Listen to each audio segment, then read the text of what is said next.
আসসালামু আলাইকুম বন্ধুরা, আজকে আমরা ন্যারেশনের দেখবো যে অ্যাসার্টিভ সেন্টেন্স থেকে কিভাবে আসলে ডাইরেক্ট থেকে ইনডাইরেক্ট ন্যারেশন করা যায়। তো বন্ধুরা, সর্বপ্রথম আমরা একটা ভিডিও আপলোড করছিলাম আসলে সেন্টেন্স চেনার উপায়। তো দেখো, তুমি বুঝবা, তুমি যদি সেন্টেন্স না চিনো যে এটা আসলে অ্যাসার্টিভ সেন্টেন্স না ইন্টারোগেটিভ সেন্টেন্স না এক্সক্লামেটিভ সেন্টেন্স না অপারেটিভ সেন্টেন্স, তখন কিন্তু তুমি আসলে এই রুলস অনুযায়ী তুমি অ্যাসার্টিভ সেন্টেন্সগুলো করতে পারবে না। তো তোমরা যারা এই আগের ভিডিওটি দেখো না, তারা অবশ্যই আমার চ্যানেলে গিয়ে সেন্টেন্স চেনার উপায় এই ভিডিওটি অবশ্যই দেখে নেবে, তাহলে তোমরা বুঝবে যে কোনটা কোন সেন্টেন্স আছে। তো আজকে আমরা দেখবো অ্যাসার্টিভ সেন্টেন্সের ন্যারেশন, আসলে অ্যাসার্টিভ সেন্টেন্সের ডাইরেক্ট থেকে ইনডাইরেক্টে কীভাবে ন্যারেশন করা যায়। তো দেখো, আমরা সর্বপ্রথমে একটা দেখছি যে ডাইরেক্ট ন্যারেশন এবং ইনডাইরেক্ট ন্যারেশন। দেখো, ডাইরেক্ট ন্যারেশনে যদি সে থাকে, ইনডাইরেক্ট ন্যারেশনে সি হইব। দেখো, ডাইরেক্ট ন্যারেশনে সে থাকলে ইনডাইরেক্ট ন্যারেশনে সি হইব। যদি আমার কমা থাকে, তখন ইনডাইরেক্ট করার সময় কমার পরিবর্তে দ্যাট বসবে, কমার পরিবর্তে দ্যাট বসবে। তারপর যদি আমার থাকে সে টু, যদি থাকে আমার সে টু, তখন আমার ইনডাইরেক্ট ন্যারেশন করার সময় সে টু এর পরিবর্তে টেল বসবে। তারপর দেখো, যদি আমার সেট থাকে অথবা সেট টু থাকে, দেখো সেট থাকলে সেটই বসবে এবং সেট টু থাকলে টোল্ড বসবে। যখন আমার ডাইরেক্ট ন্যারেশনে সেট থাকবো, ইনডাইরেক্ট করার সময় সেটই হবে। যদি আমার ডাইরেক্ট ন্যারেশনে সেট টু থাকে, ইনডাইরেক্ট করার সময় টোল্ড হবে। তো আমরা একটা উদাহরণ দিচ্ছি। দেখো, কইছে Meem said he have finished my homework. কইছে মিম সেড, দেখো এটা হচ্ছে রিপোর্টিং ভার্ব আর এটা হচ্ছে রিপোর্টেড স্পিচ। দেখো, রিপোর্টিং ভার্বে তোমার দেওয়া আছে মিম সেড, একটা পাস্ট টেন্স।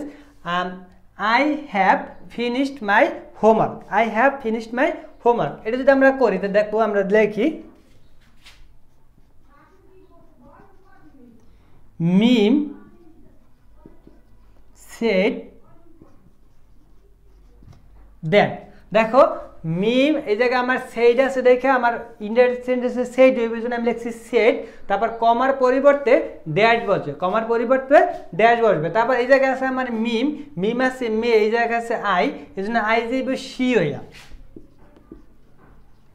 দেখো, আই যাইব সি হইয়া। তারপর দেখো, এই জায়গায় আমার ভার্ব অক্সিলারি ভার্ব আছে হ্যাভ, আর এই জায়গায় এটা আছে আমার পাস্ট টেন্স, এই জন্য আমার এই জায়গায় রিপোর্টেড স্পিচের ভার্বটা হয়ে যাব পাস্ট টেন্স, এজন্য আমার হ্যাভের জায়গা হইব হ্যাড। দেখো, had finished, F I finished. তারপর দেখো, এই জায়গায় আছে আমার মাই, এই জায়গায় আমার মাই আছে, মাই যাবে তোমার হার হইয়া, হার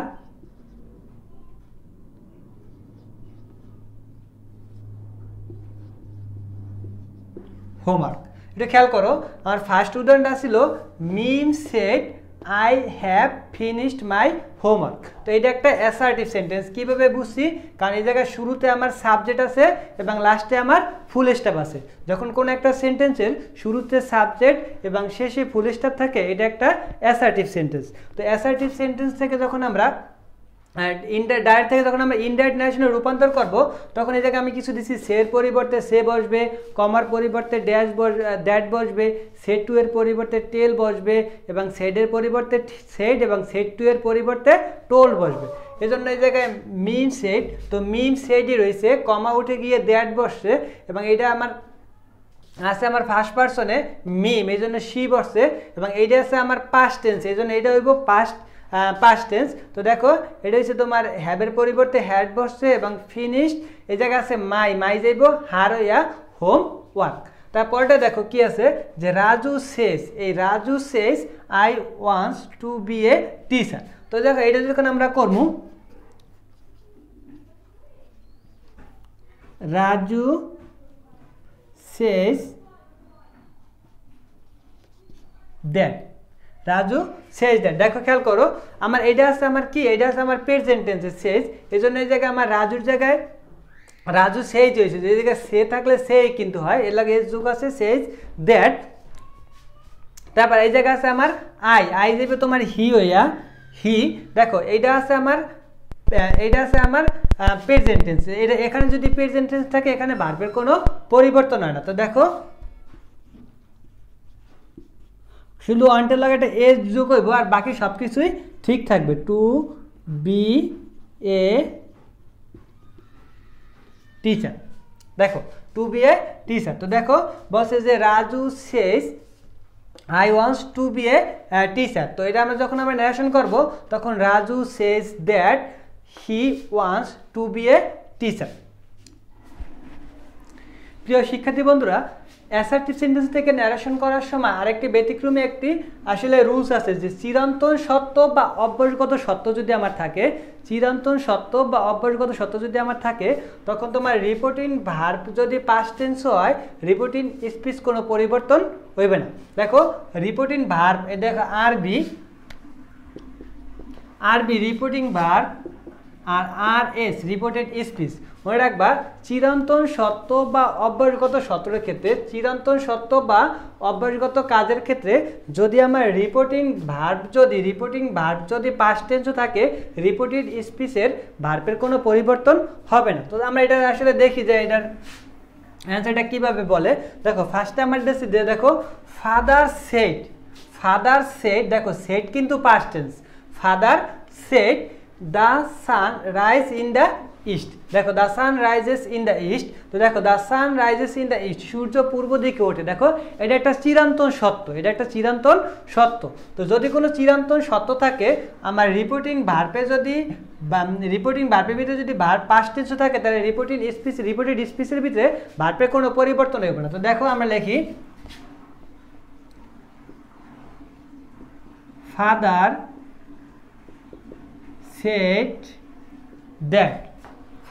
said that the sun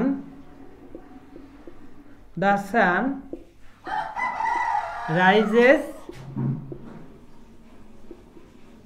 in the east। দেখো চিরন্ত সত্য হওয়ার কারণে এই জায়গায় ভার্বের কোনো পরিবর্তন হয় না। তারপর 2 নম্বর উদাহরণটা খেয়াল করো। 2 নম্বর উদাহরণটা কি বলছে? 2 নম্বর উদাহরণ বলছে যে আসিফ বলল I walk for half an hour every morning. Asif বলল যে সে প্রতিদিন আধা ঘন্টা করে কি করে, প্রতিদিন সকালবেলা আধা ঘন্টা করে হাঁটে। দেখো এই যে প্রতিদিন সকালে আধা ঘন্টা করে হাঁটে, এটা কিন্তু তার একটা অভ্যাসগত কাজ, একটা অভ্যাসগত কাজে পরিণত হয়েছে। এই জায়গায় যদি কোনো অভ্যাসগত কাজ যদি আমার থাকে, তাহলে আমার রিপোর্টিং স্পিচের ভার্ব অনুযায়ী আমার কি হবে না, এই জিনিসটা ভার্বটা পরিবর্তন হবে না। কারণ আমরা তো জানি যে রিপোর্টিং ভার্ব যদি পাস্ট টেন্স থাকে, রিপোর্টেড স্পিচও পাস্ট টেন্স হয়। কিন্তু এই দুইটা আসলে ব্যতিক্রমী নিয়ম। যদি চিরন্তন সত্য থাকে এবং রিপোর্টিং ভার্ব যদি আমার পাস্ট টেন্স থাকে, তাহলে রিপোর্টেড স্পিচ আমার পাস্ট টেন্স হবে না, টেন্সের কোনো পরিবর্তন হবে না। আবার যদি অভ্যাসগত কোনো কাজ থাকে, তখনও যদি আমার রিপোর্টিং ভার্ব যদি পাস্ট টেন্স থাকে, তখন রিপোর্টেড স্পিচের টেন্সের কোনো পরিবর্তন হবে না। আদারওয়াইজ যদি আমার রিপোর্টিং স্পিচ প্রেজেন্ট টেন্স থাকে, রিপোর্টিং ভার্বও প্রেজেন্ট টেন্স হবে। আর যদি রিপোর্টিং ভার্ব যদি আমার পাস্ট টেন্স থাকে, তাহলে আমার রিপোর্টিং স্পিচও পাস্ট টেন্স হবে। তো এটা আমরা দেখি যে আসিফ said that, দেখো Asif said that he walk।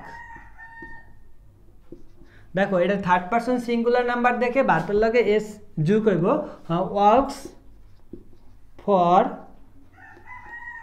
Half an hour every morning. দেখো এভরি মর্নিং আসলে এই, কারণ এটা আমার দেখো এই জায়গায় কিন্তু রিপোর্টিং ভার্ব কিন্তু আমার পাস্ট টেন্স আছে, কিন্তু রিপোর্টেড স্পিচের ভার্বের কোনো পরিবর্তন হয় না, এটা প্রেজেন্ট টেন্সে রেখেছে। এর কারণে সেটা একটা অভ্যাসগত কাজ। আমার 1 নাম্বারটা রিপোর্টিং ভার্ব কিন্তু আমার পাস্ট টেন্স আছে, কিন্তু রিপোর্টেড স্পিচের ভার্বের কোনো পরিবর্তন হয় না, এর কারণে সেটা একটা চিরন্তন সত্য। তো আমরা অ্যাসার্টিভ সেন্টেন্স থেকে কিভাবে আসলে ন্যারেশন চেঞ্জ করে, এটা আসলে আমরা দেখলাম। তো আমরা মূল ভার্বটা খেয়াল রাখবো যে অ্যাসার্টিভ সেন্টেন্সে সে থাকলে সেই বসবে, কমা থাকলে দ্যাট বসবে, আর যদি সেট টু থাকে তখন টেল বসবে, আর যদি সেট থাকে তখন সেটই বসবে, এবং সেট টু থাকলে আমার টোল্ড বসবে। এবং দুইটা ব্যতিক্রমী নিয়ম আছে, যদি চিরন্তন সত্য থাকে এবং রিপোর্টিং ভার্ব যদি আমার পাস্ট টেন্স থাকে, তাহলে রিপোর্টেড স্পিচের টেন্সের কোনো পরিবর্তন হইব না, এটা আসলে যে টেন্স থাকবে ওইটাই থাকবো। আর যদি অভ্যাসগত কোনো কাজ থাকে, সেম একই নিয়ম আমার ফলো করতে হবে। বন্ধুরা, আশা করি অ্যাসার্টিভ সেন্টেন্স থেকে কীভাবে ন্যারেশন চেঞ্জ করে তোমরা বুঝতে পারছো। আমরা পরবর্তীতে এরকম ইন্টারোগেটিভ, ইম্পারেটিভ, অপটেটিভ এবং এক্সক্লামেটিভ সেন্টেন্স থেকে কীভাবে ন্যারেশন করা যায়, ডাইরেক্ট থেকে ইনডাইরেক্ট করা যায়, এটা নিয়ে আলোচনা করবো। এই জন্য অবশ্যই চ্যানেলটি সাবস্ক্রাইব করে বেল বাটনে ক্লিক করে রাখো। ধন্যবাদ সবাইকে। আসসালামু আলাইকুম।